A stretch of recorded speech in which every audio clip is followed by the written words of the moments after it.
या 3,29,707 पैकी 13,348 खटल्यांमध्ये सुनावणी पूर्ण झाली। हे प्रमाण किती आहे तर फक्त 4%। मग 96% केसेसमध्ये जर सुनावणीच पूर्ण होत नसेल तर गरिबाली काय फक्त कोर्टाच्या फेरा मारायचे का? तर हा प्रश्न या ठिकाणी निर्माण होतो। 96% लोकांना अजूनपर्यंत कोर्टाच्या माध्यमातून त्या ठिकाणी न्याय हा मिळालेला नाही। आणि सगळ्या केसेस घेतले तर 25 लाख खटले, त्यामध्ये सुद्धा 6.5% खटल्यांमध्ये सुनावणी ही झालेली आहे, 96 ते 95% मध्ये झालेली नाही। पेंडन्सी म्हणजे काय की आता हे पालक जातात कोर्टात बसतात, वकिलाशी बोलतात, यायला जायला पैसे खर्च करतात, कोर्टात काहीच होत नसतं, पोलिसांच्या लेवलला पेंडन्सी असते, त्यानंतर कोर्टाच्या लेवलला पेंडन्सी असते। हे बिचारे गरीब लोक बेजार होऊन जातात। मग नंतर शेवटी त्यांचीच इच्छा दुर्दैवाने आपल्या मुलीला न्याय देण्याची संपून जाते। जे लोक सामाजिक हितातून गाव म्हणून एकत्रित येऊन लढणारे असतात, पत्रकार तुमच्यासारखे जे लढणारे असतात, शेवटी म्हणतात अरे काहीच होत नाही, त्यांचंही कुठेतरी मनोबल कमी होतं। आणि याच्यात दुर्दैवाने काय होतं तर त्या चिमुकलीला न्याय देण्यामध्ये आपण कुठेतरी कमी पडतो।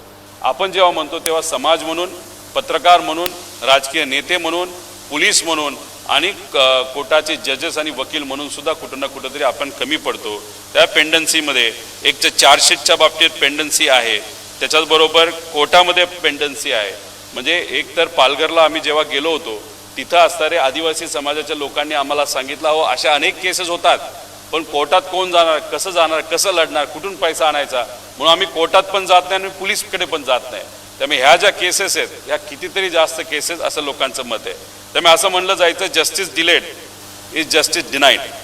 जस्टिस सूर्यकांत साहेबांनी याला वेगळी स्टेटमेंट आणण्यात आली, justice delayed is not only justice denied, it's justice destroyed.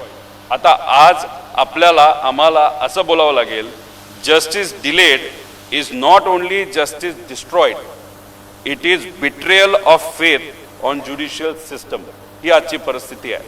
म्हणजे न्याय विलंब म्हणजे न्याय व्यवस्थेवरील विश्वास कुठेतरी कमी होणं, ह्याला आजची ही परिस्थिती। आणि हेच या पालकांचं झालंय, न्याय व्यवस्थेवर हळूहळू त्यांचा विश्वास तिथं कुठेतरी कमी होत चाललेला आहे।